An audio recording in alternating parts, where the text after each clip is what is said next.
Oh, hi, podcast listeners. There's many ways you can listen to the Real Nerds podcast. You can subscribe on iTunes. You can also subscribe on Stitcher Radio. You want to send us a Twitter message? You can do that. It's so easy, at Real Nerds. Like us on Facebook, Real Nerds Podcast. You can visit our website, realnerdspodcast.com, where there'll be a lot of articles for you to not only read, but to listen to our previous shows. Do you like your stories told through pictures? Then you can also follow us at Real Nerds on Instagram. You can also call us, 720-6nerds5. Thanks for listening and enjoy the show. Camera, action! Well, a real nerd knows who shot, and a real nerd can follow the plot, and a real nerd can... talk film! I'm sorry. Take it outside.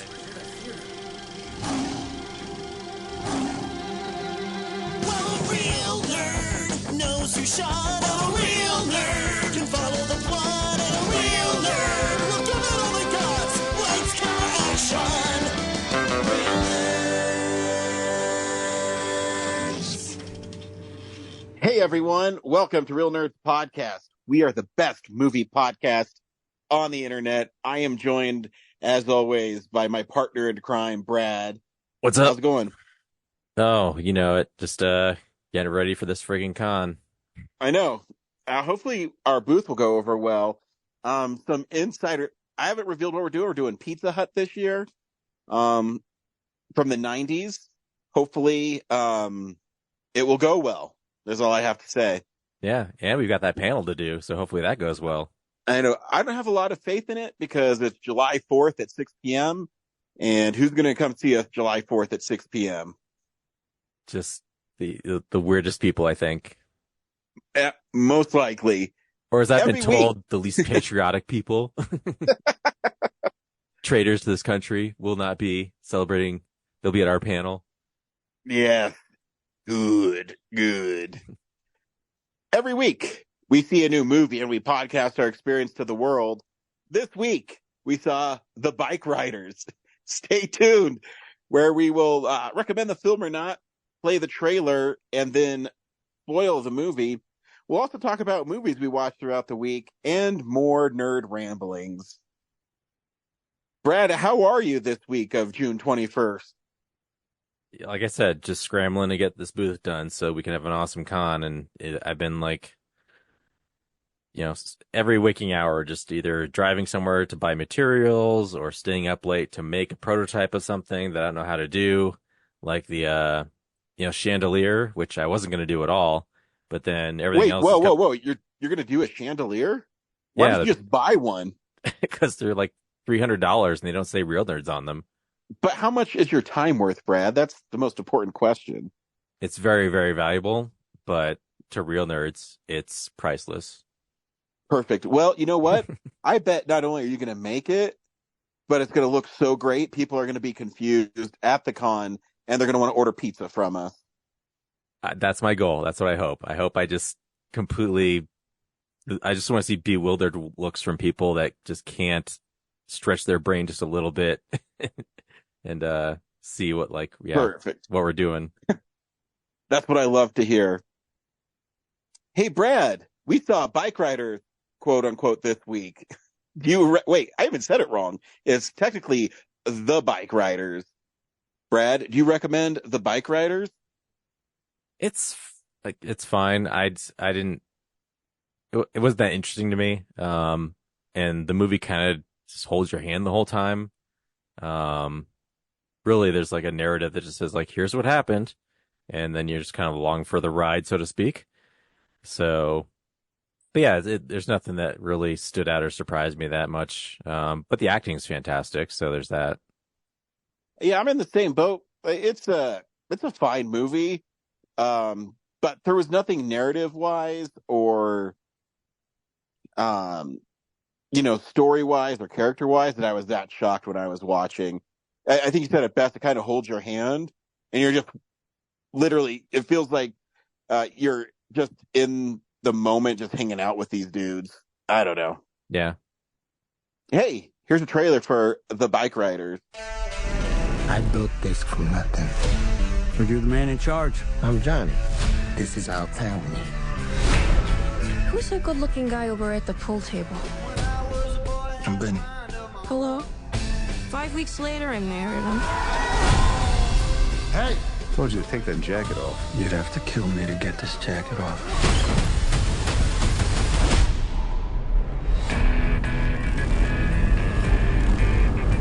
I don't want any trouble. What about the bar? Burn it down. The club is changing.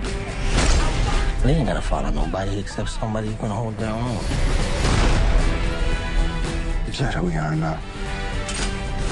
If he keeps riding, he's gonna die one way or another. I need you.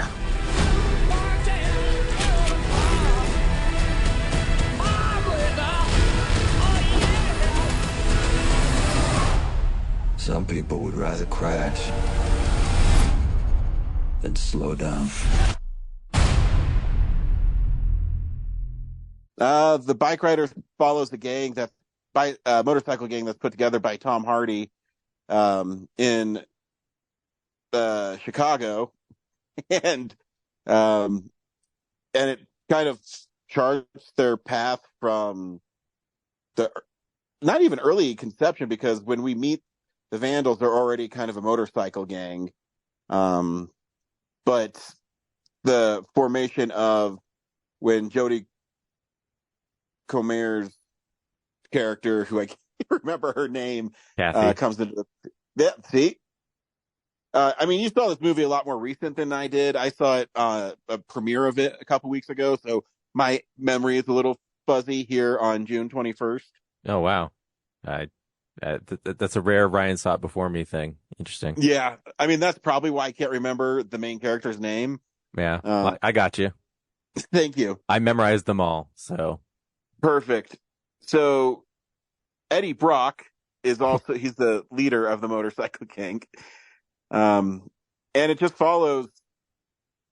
I mean, all kidding aside, it follows Benny, who's Austin Butler, and he's kind of the quiet rebel guy. And they even talk about how even Johnny, who runs the gang, is jealous of Benny because he just doesn't care. He's just too cool for anybody. He really is. And so it really is. It's just Kathy telling the story about how she met, fell out of love with Benny, and then it picks up like right there. I only know a little bit about the backstory for this because I saw it at the Alamo, and they had their pre-show. They had a little bit about the book and stuff. So it was a book that this guy wrote and took pictures of this actual motorcycle gang and what happened to them.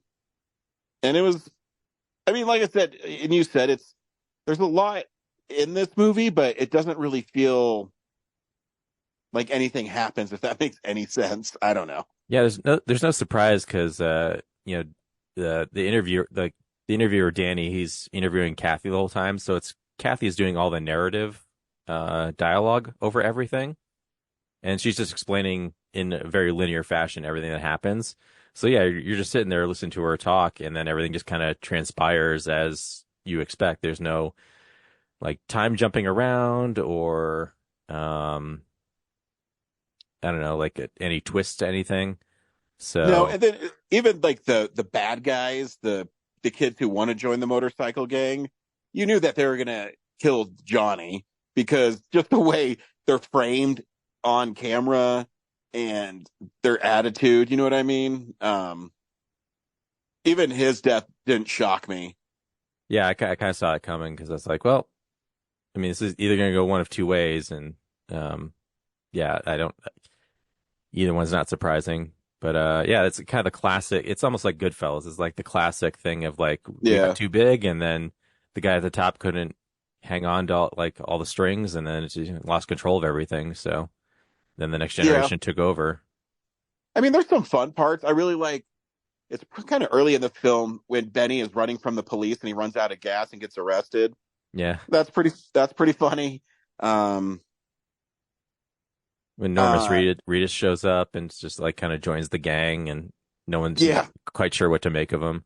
Because that part was fun when he said he came for that guy and he was going to kill him, and he's like, "I'm not going to do it because I don't want to." Yeah. And you know, the fight at the picnic where they beat each other's asses and then they kind of stop and become friends.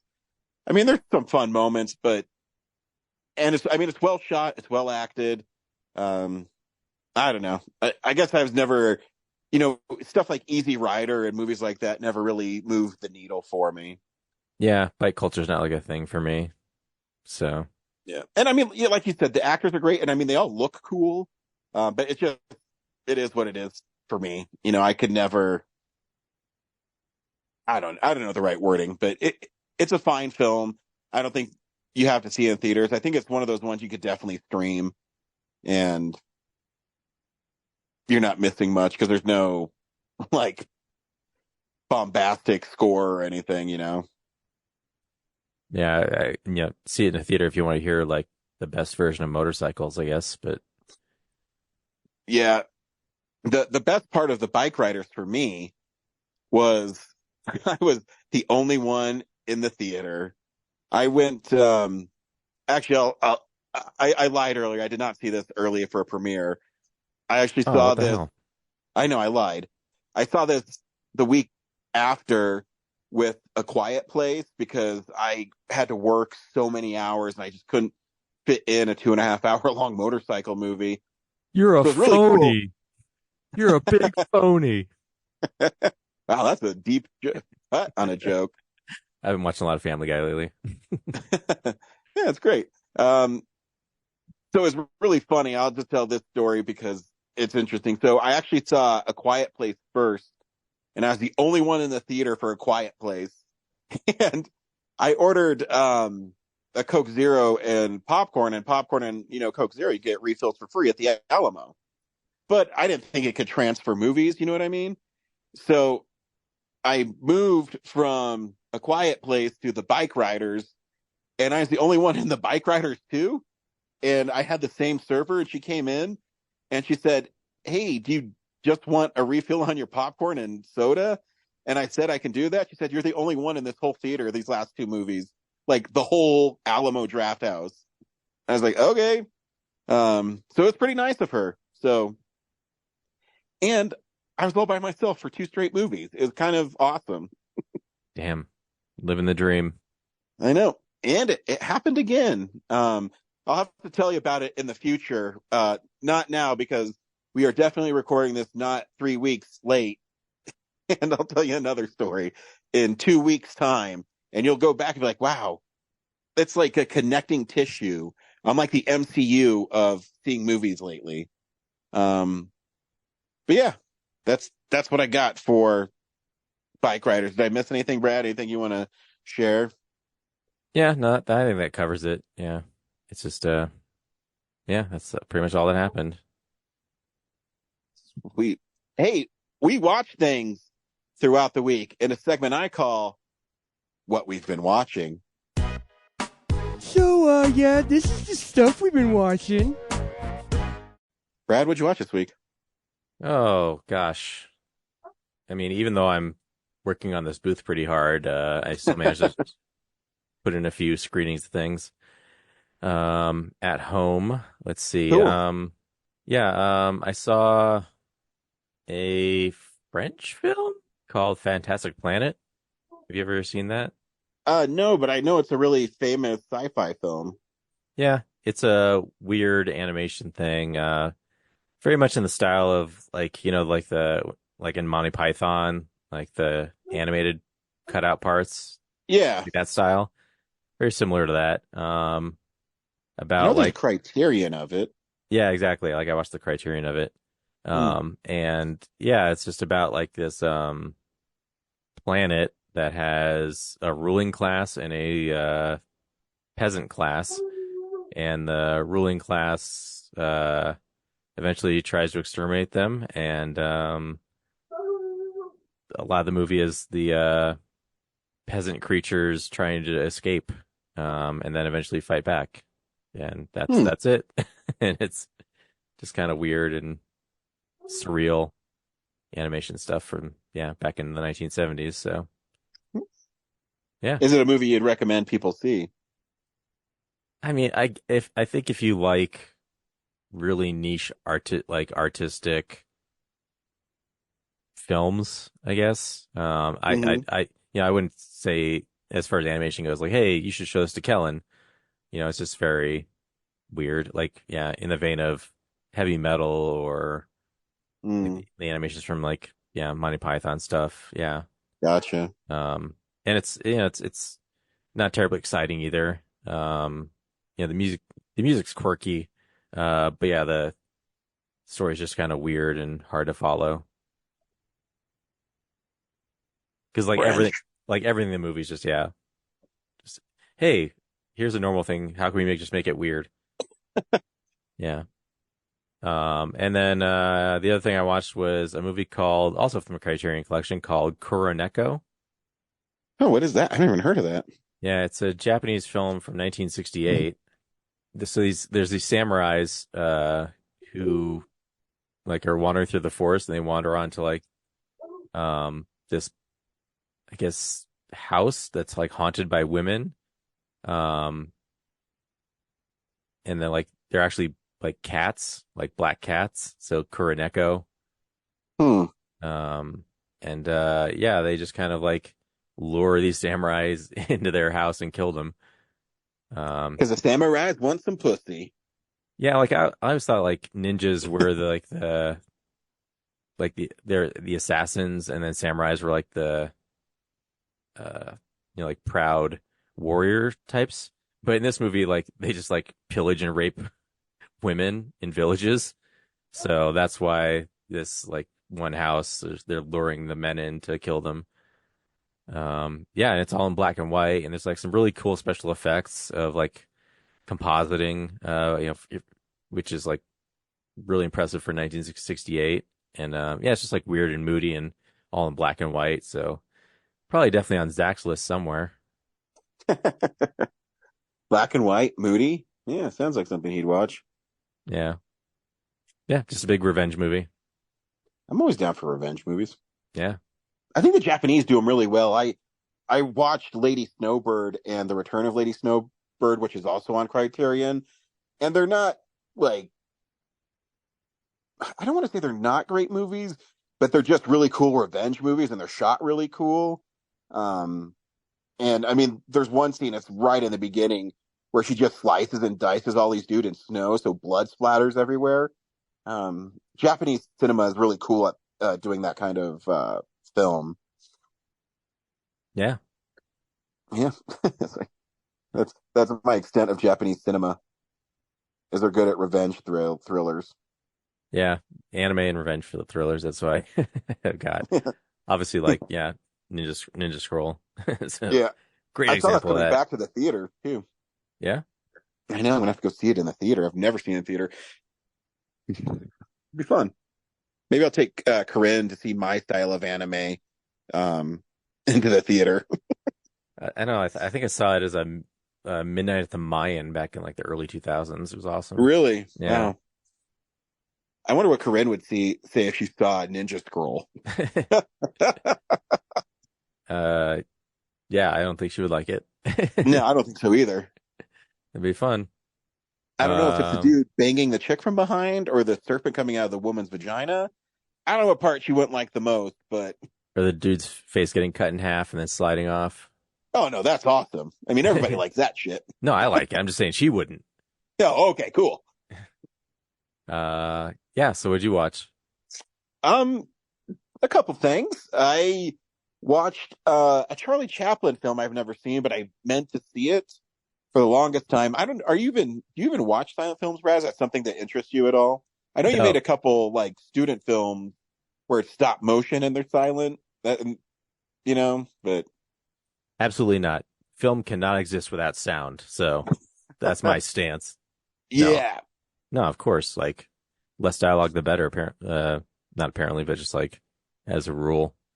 I wasn't sure if you watch Charlie Chaplin films or not.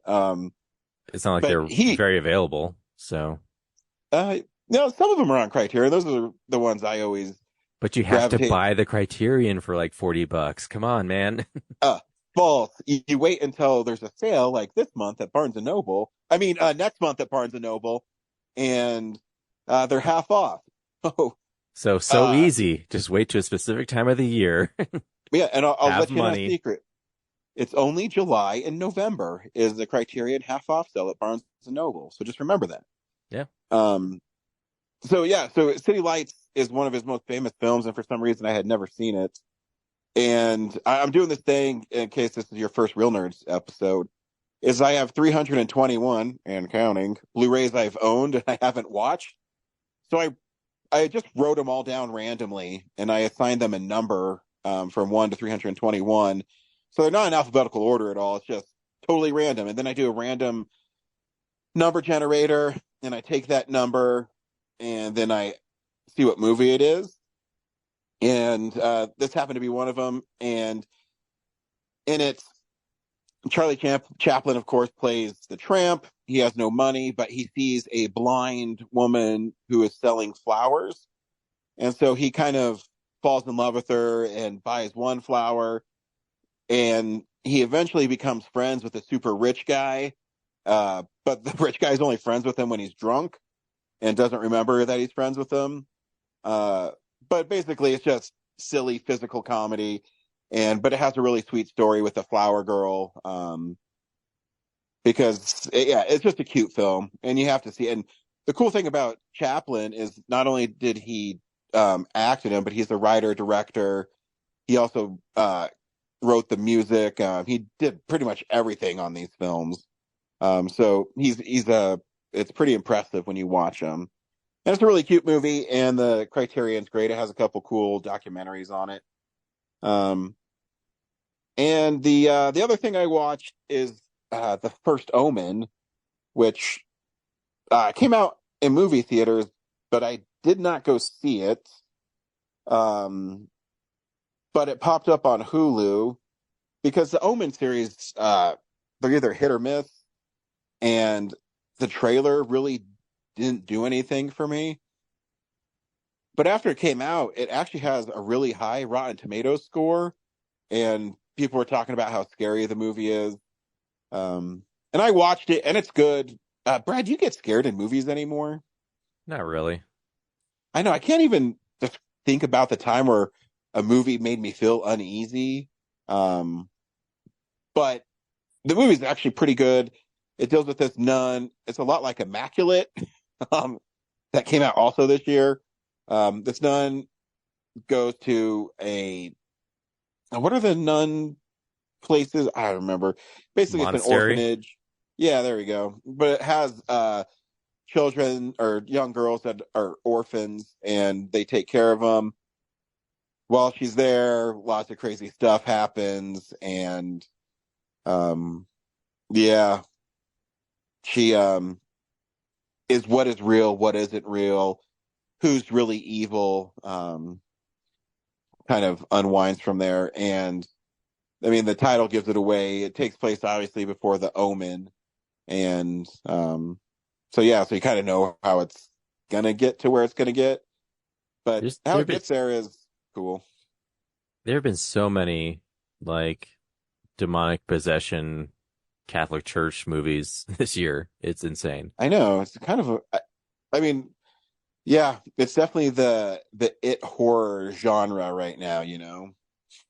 Yeah. I don't know how people still find that scary. Like they're all, yeah. Like no one's really done anything new with it that I can see. No. And it's, it's always now too, it's really big to do contorted bodies and, the stuff that's in like almost every horror film now. Yeah. So yeah. And that's what I watched this week. Corinne sent us some Showtime stuff that I haven't listened to yet, but here it is. Hey nerds, Corinne here for another installment of Showtime, and also just to let you know that I am still around. Not as active, but I am still around. Apologies to anybody who follows me on Twitter. Your girl just went down the Star Wars rabbit hole, so there's that. speaking of Star Wars, because apparently it's like the only thing I talk about these days, I do still have my Phantom Menace review. It's over a month old at this point, but I figured I would share that with you guys. But before that, real quick, I wanted to give my thoughts on the first half of The Acolyte. As of recording this, we have gotten 4 of the 8 episodes so far. I'll admit, I was not a big fan of the first 2. I was just kind of like, okay, I don't know. It just felt like it felt like Star Trek Discovery to me. And I don't know if it was like the production value or just the way it was written or paced or something. It just felt a little off. But then the 3rd episode pretty much hooked me. And then, of course, the episode that came out last night, episode 4, was, it ended on a big cliffhanger. And I was like, okay, well, I'm definitely hooked now. So my roommate and I have been watching it, and we're already like trying to plan out like next Tuesday night, like what are we going to do? So I'm definitely a fan of Star Wars continuing to do these weekly drops, but specifically at like prime time, like US time. I know that when the Bad Batch was dropping new episodes, it would come out like 1 a.m. Mountain Time, midnight Pacific Time. And of course, a lot of folks overseas really appreciate that because it comes out like prime time, their time. But I'm like, I mean, it would be nice if it came out, not at 1 a.m. in the morning, or not. Yeah, anyway, but you get it. So I'm liking these weekly drops and weekly drops at prime time. So if Star Wars, Marvel, whoever, Disney Plus people, if they keep doing that, I think that will really help. Cause it makes it more of like a water cooler kind of moment. Seeing everybody on Tuesday night being like, oh, Acolyte, So far, again, it was a rocky start, but I'm hooked now, so I want to see how the rest of this plays out. So should be fun. All right, so now here is my Phantom Menace review. Again, I know it's over a month old at this point, but I felt like I should share it. So here is my review of the 25th anniversary edition of The Phantom Menace. Enjoy! Hey nerds, Corinne here for another installment of Showtime, where I tell you all about something cool I've been watching this week. As I said last time, I went and saw The Phantom Menace for the 25th anniversary re-release, and I actually had a pretty fun time. I haven't seen it in maybe 5 years. I think I watched it when we did Film Explosion 1999, because I'm pretty sure it was my number 1 that year, so I must have rewatched it. I haven't seen it on the big screen, I don't think, since, I don't know, maybe since it first came out, but yeah, it was actually a lot of fun. It held up both better and worse than I would have thought. I was actually surprised at how quick that opening 45 minutes is, between when, the opening and then by the time they get to Tatooine. And even Tatooine, I was like, okay, now we're going to, like, really slow down. Like, this is where, it all just kind of comes to a grinding halt. And actually, no, like, it slowed down a little bit, but it did keep a fairly brisk pace up until we got to the pod racing scene. And I did notice that there were some new shots added into the pod racing sequence, by the way. And I think that part of the reason why... I'm going to say I like the pod racing sequence, but I think that a lot of people don't like it because up until that point, I don't think we've had a scene that's lasted longer than like 3 minutes. And now we get this fairly prolonged sequence because even the pod racing by itself is, I don't know what, like 9-10 minutes. But then if you account for all of the like preparation, like all the conversations in the staging area, all the conversation, the betting and everything beforehand, it's a fairly long sequence. And I think the actual pod racing itself is well done. And of course, I'm not necessarily on the edge of my seat, but I was like, I was entertained. I was like, I know how this plays out already, but okay, I'm along for the ride. And, so actually, the first part of the movie, still not entirely sure how the taxation of trade routes leads to the Trade Federation invades Naboo, but I understand it's like, we just needed a confrontation, or we just needed this conflict so that Palpatine could use the Queen as a pawn to gain more political power in the Senate and become Supreme Chancellor. It's like, I get that on a grand scale, still confused on a micro level of, like, how exactly, like, taxing trade routes causes the Trade Federation to invade Naboo. Okay, and also, why is the Supreme Chancellor sending Jedi Knights? Don't the Jedi Knights kind of go themselves? I don't know how that works. So yeah. As far as, like, you know, once we got to Coruscant, I was like, okay, like, I was really, entertained by all the scenes with, like, Ian McDiarmid. You know, he does a very good balance of, like, being the kind of emperor-to-be figure, where he's, like, kind of sinister. Like, you can definitely tell, like, there's more to him. There's more to him than meets the eye, you know, very Transformers.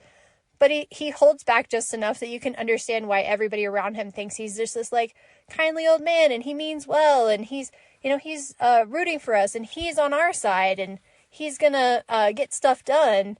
And in fact, no, he's not, and he's out for his own power, his own political leverage. But yeah, when he's talking about, like, oh, here come the bureaucrats, and they're gonna really bog things down, and I'm like, bro, that's you. You're the bureaucrat. No, I'm just kidding. Well, I mean, he is, but yeah. Yeah, and then when we get to the Forest Strand battle there at the very end, and it kind of held up worse than I remember when I was, like, I mean, I remember going to see this in the theater several times when I was a kid. And by the way, shout out to my poor parents for having to take me to this movie so many times. But the battle at the end, like, I liked the pod racing, obviously. I liked the battle at the end, but now looking back as an adult, I'm like, man, the music, the Duel of the Fates music carries so much of that, you know, all the battles and everything at the end, especially the lightsaber fight. I'm not gonna nitpick the choreography, because other people do that. And also, I don't think it's fair, because it's like, you can nitpick just about anything in any movie. But I do think that there are certain decisions of, like, how the fight plays out that, you know, like, the music makes the fight feel so much more grand and epic than it actually is. But there is, like, the one shot where, so, like, Obi-Wan falls, and he kind of looks up and he sees Qui-Gon going off with Darth Maul. And I'm like, you know what? That shot, like, something about that shot just feels so heavy, because of course we know what happens where Qui-Gon dies, and it's like, that was the last time that, you know, this separation between them, like, he's never gonna be able to get over that, you know what I mean? Like, you're never gonna be able to close that gap because Qui-Gon dies.